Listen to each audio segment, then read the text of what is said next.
everybody doing? This is Jeffrey with Paracords and More. It's been a long time since I talked to you, but I want to come to you with a little update on how I make my bracelets.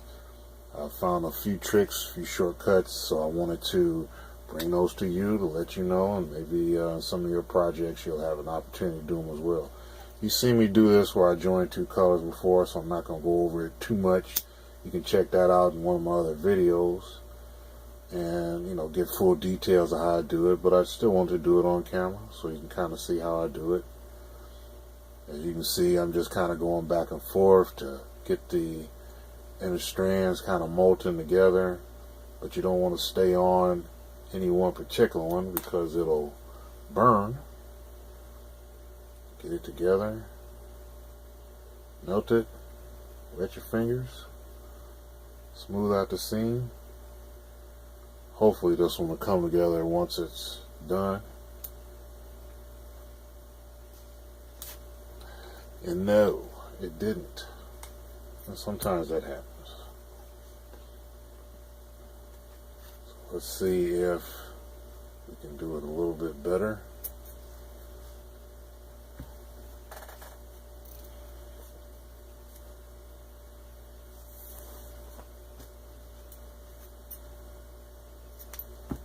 And in these videos, there's no magic of TV. It's all live while it's going on.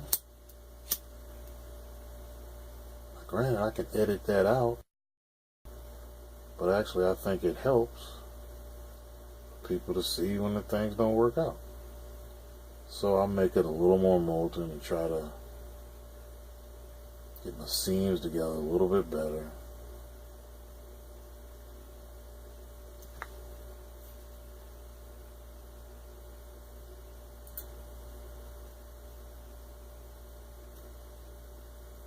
A lot of times, once you do enough of these, you can kind of look at them and tell if they're going to be solid or not, if they're going to be good or not.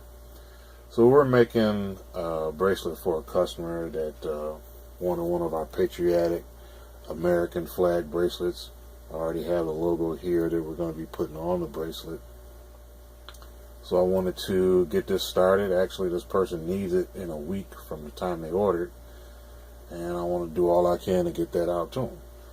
So as you can see now, rock solid, is almost like one piece, and I'll start weaving it into our 3/8 inch SRB side release buckle. Go in here, make a girth hitch. Now this is how I've learned to hide the seam. I used to hide the seam right under the buckle, but sometimes it would come loose, and I'd have to repair them for people. But if I hide the seam within the weave, it seems to work a little bit better. But you want to go all the way to the end, make sure your ends are close to equal length.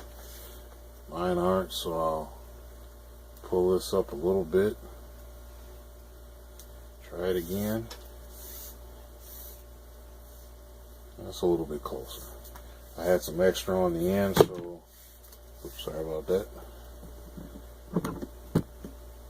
So hopefully it won't matter.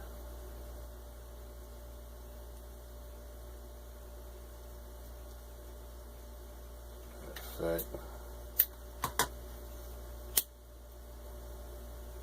attach this.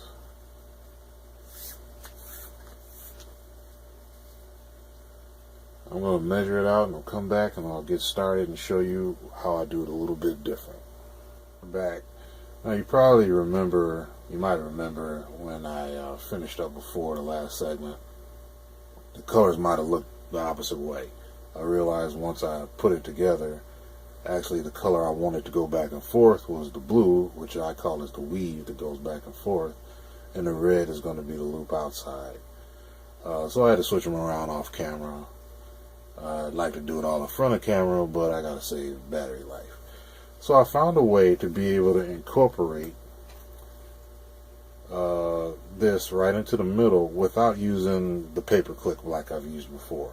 In the past, I would put a paper clip in, I'd have it all attached to my little harness here, and that would work great. But after a while, it would give me problems. Because sometimes if I didn't have a paper clip exactly where I needed it, or the paper clip moved or anything like that, my measurement would be off.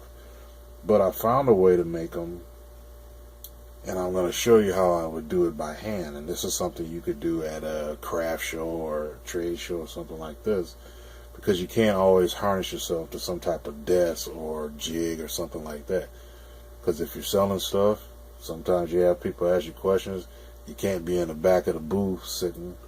You got to go up and interact with the customer. So I'll go ahead and start this. I already got a white for the middle stripe that this is going to attach to. So we'll go ahead and start making it. And I've already showed you this is a regular King Cobra stitch with a stripe in the middle. I won't go over explaining how to do that. I've done that in other videos. But I think this method has actually made it easier for me to make the bracelets. I've had a few wholesale accounts and different deals I wanted to work, but it was hard to get my production time down when I had to use the paper clips.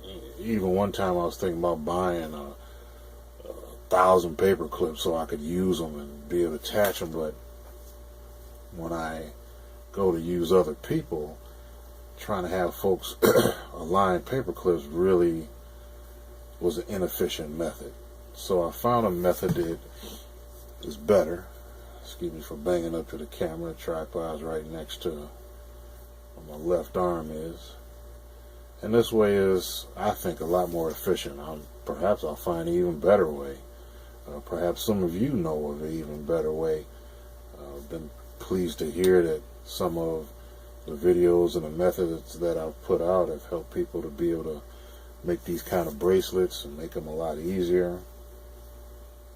And that's exactly what I want to do. Like I've said before in videos, this is my way of giving back to a community that helped me to start a business. And you know, I want to do what I can to pay it forward and help other folks. As I've said before, many times the type of person that appeals to your style of craft is not going to be the same for everybody. There's certain ones that do the same type of work that would like listening to me. I've even had a lady recently told me, this is the one I like, where I just keep going with the same stitch all the way around, even under the charm blank. The way it has the same feel. It doesn't feel different on the person's wrist or your wrist. So I'll keep going with this until I've got to attach the other end of the charm blank. Just coming up in another stitch or two.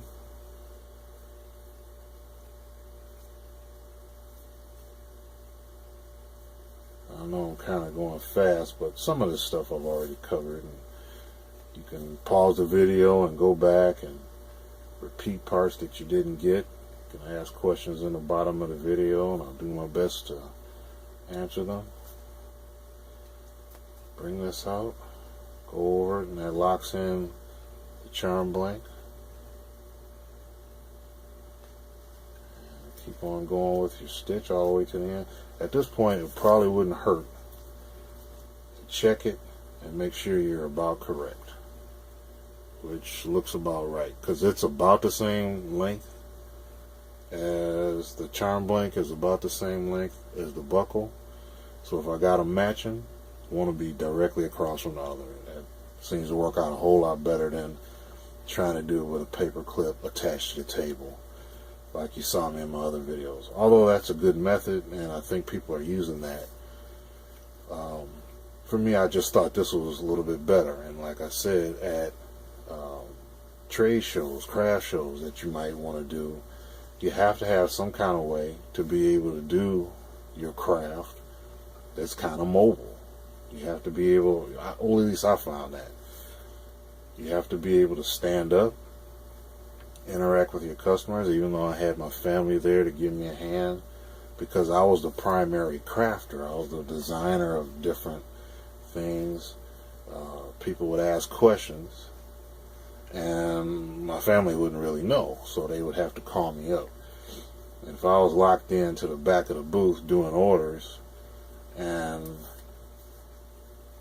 couldn't get away, couldn't stand up to come over to talk to the customer, then that would make it much more difficult to make sales and interact with the people, which is what you want to be able to do. So I find that doing it this way, it cuts down on my production time, which ultimately cuts down on my production cost, and I can perhaps sell the bracelets a bit cheaper. I can wholesale them cheaper. As you can see, I'm pretty much finished with the bracelet. Keep on going with my stitch all the way to the end. Actually, that would be the last one. So you cut the ends, singe them, tuck these ends, which I've actually started to do, tuck these ends inside here for 2 stitches. Inside here for 2 stitches. I like that better than having a stitch visible from the top, and that seems to be a little bit cleaner look. And after that, apply my logo to my charm blank, and this will be ready for that customer that needs it in less than a week. He just ordered it today, but I've got a few other orders, but I want to do what I can to get his out quickly. So I'll put him at the top of the list. He said he's leaving town. I almost sound like he's somebody in the military leaving the country, so I want to do what I can to get it out to him. But I appreciate you checking out my videos. I encourage you to subscribe, do what I can to have more videos for you in the future, and I appreciate your time. Appreciate you coming to see me. Thanks a lot.